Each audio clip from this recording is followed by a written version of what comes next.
Katalah hadis, dia kata uridat alayya ujuru ummati, dibentangkan kepadaku pahala-pahala umatku. Umat Nabi SAW ada dua bahagian, dua golongan umat. Satu umat Nabi yang dipanggil ummatud da'wah, yang kedua dipanggil sebagai ummatul ijabah. Ummatud da'wah ialah umat dakwah, yakni umat yang mana mereka itu Nabi berdakwah pada mereka dan mereka itu wajib menerima dakwah Nabi. Ia merangkumi Muslim, kafir, semua. Siapa sahaja yang lahir setelah Nabi SAW diutuskan menjadi Rasul, dia adalah umat Nabi di sudut di ummatud da'wah, di sudut umat dakwah. Maksud mereka termasuk hatta Yahudi, Kristian, umat Nabi dah, umat Nabi. Di sudut apa? Kewajipan menerima dakwah Nabi SAW. Yang tu dia panggil ummatud dakwah. Itu selaras dengan hadis Nabi SAW yang diriwayatkan oleh Imam Muslim. Di dalam sahihnya Nabi SAW bersabda, kata Nabi, la yasma'u bi ahadun min hadhihi al-ummah yahudiyun aw nasraniyun, tidak, la yasma'u bi ahadun min hadhihi al-ummah, tidak seorang pun di kalangan umat ini yang mendengar ajaran Nabi. Nabi kata Yahudiyun atau Nasraniyun, sama ada Yahudi ataupun Nasrani. Maksudnya Nasrani yang Yahudi juga umat. Summa yamut walam yu'min bi, kemudian dia mati, dia tidak beriman dengan aku. Walam yu'minu billadhi ursiltu bihi, dia tak beriman dengan apa yang mana aku telah dihantar dengannya, yakni wahyu. Ajaran Islam ni dia dengar tapi dia tak beriman, kata Nabi, illa kana min ashabin nar, melainkan dia termasuk dalam ahli neraka. Nabi kata la yasma'u bi ahadun min hadhihi al-ummah. Nabi guna perkataan ummah, tidak seseorang pun yang mendengar aku daripada umat ini, Yahudiyun atau Nasraniyun, Yahudi, Nasrani, summa yamut, kemudian dia mati, walam yu'min billadhi ursiltu bihi, kemudian dia tak beriman dengan apa yang aku diutuskan dengannya, illa kana min ashabin nar, melainkan dia termasuk dalam ahli neraka. Ramai orang tanya, dia tak beriman tapi dia baik.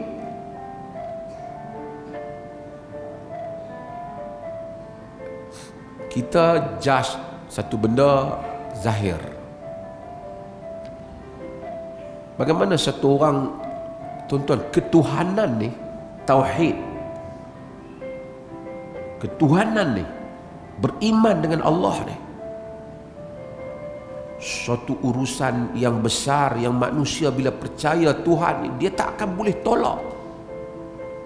Ahli sihir Fir'aun yang duk lawan dengan Musa tu, bila dia percaya, dia tak tolak.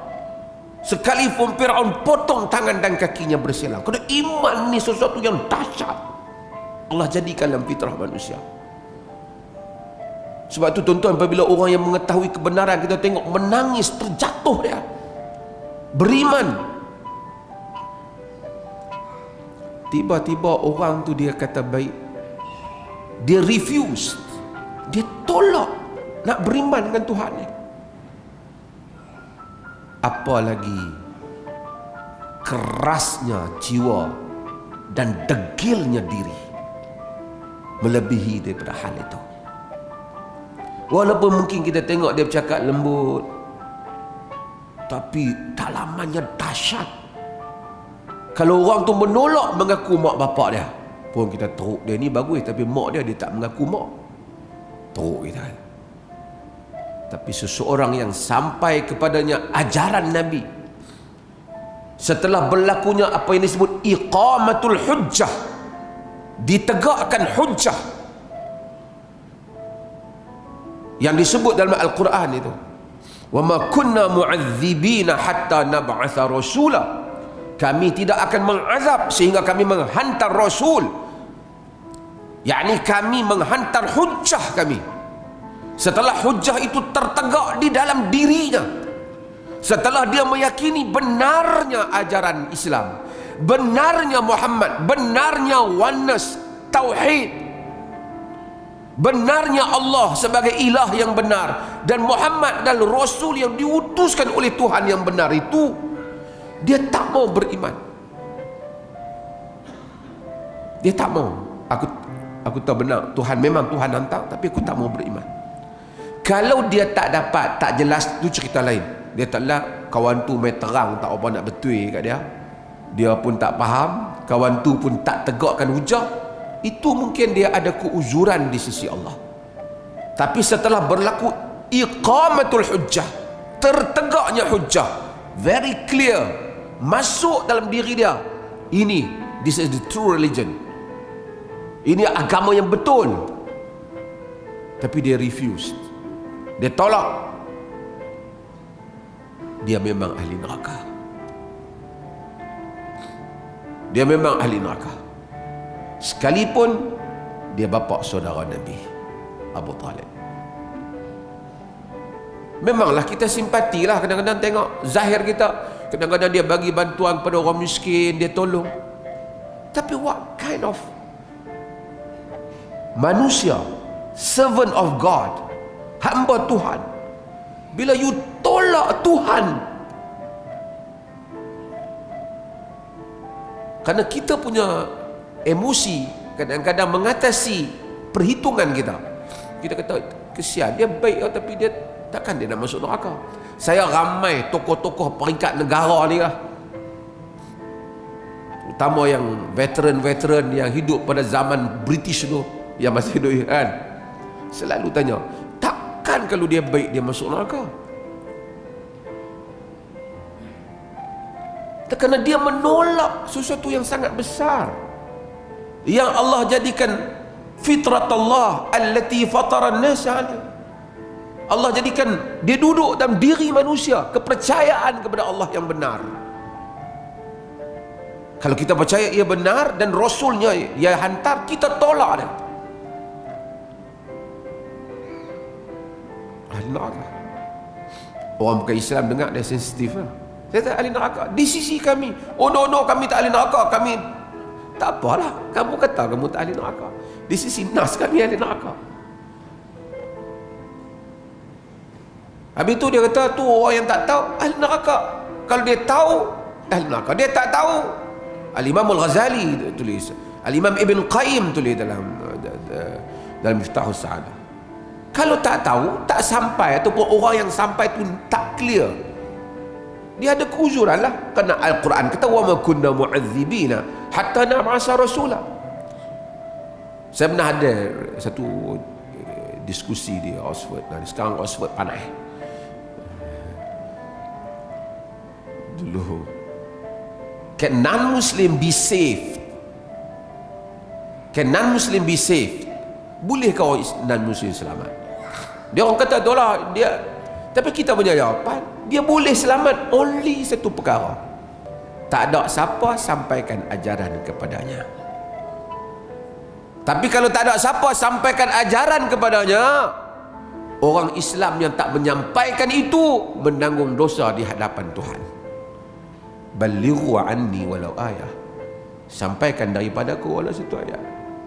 Nabi kata, tanggungjawab kita. Sebab tu sebahagian para ulama kita kadang-kadang kita tak buat. Jumpa non-Muslim, dia akan beritahu, saya nak beritahu satu benda yang benar ialah Allah dan Rasul yang dia hantar namanya Muhammad. Kalau kamu beriman dengan ini, inilah ajaran yang benar, kamu akan menemui kebahagiaan di dunia dan di akhirat. Dia bagi tahu. Dan kita kata dia pakai dia bagi tahu. Bagi tahu dia tu. Bagi tahu ke dia, habaq dia. Ada orang Arab, dia tak boleh nak cakap Melayu, dia cakap Arab putih. Dia kata at least alal aqal, sekurang-kurangnya nanti dia jangan dakwa aku di akhirat. Aku dah bagi tahu dah. Kita lah, kita takut. Kita kawan dengan macam-macam non-Muslim, kita tak habaq agama kat dia. Kita hutang dengan dia, kita bertengkar bab politik, kita ajak dia masuk parti kita, tapi kita tak pernah ajak dia masuk agama kita. Sebahagian perkumpulan politik hanya cakap pandai, dia kata oh semua orang punya dakwah, tak ada rahmah, tak ada apa. Tapi tak ada lagi orang yang duk berkawan yang bukan Islam, yang kawan dalam parti politik dia tu yang masuk Islam, tak tengok lagi. Duk tengok duk keelawan Islam dah. Tapi pendakwah, orang komplain Ahmad Didat, sekurang-kurangnya berapa ribu orang masuk Islam di tangan Ahmad Didat. Dr. Zakir Naik, walaupun ada orang mungkin tak setuju dengan sebagian approach dia, berapa ramai orang masuk Islam.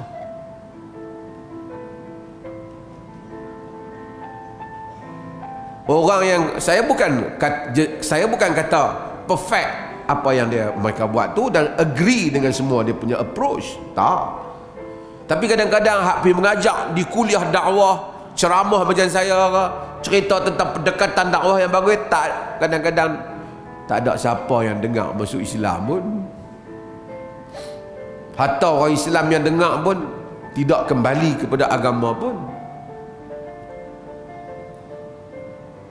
Saya pernah hadir satu perbahasan di satu universiti.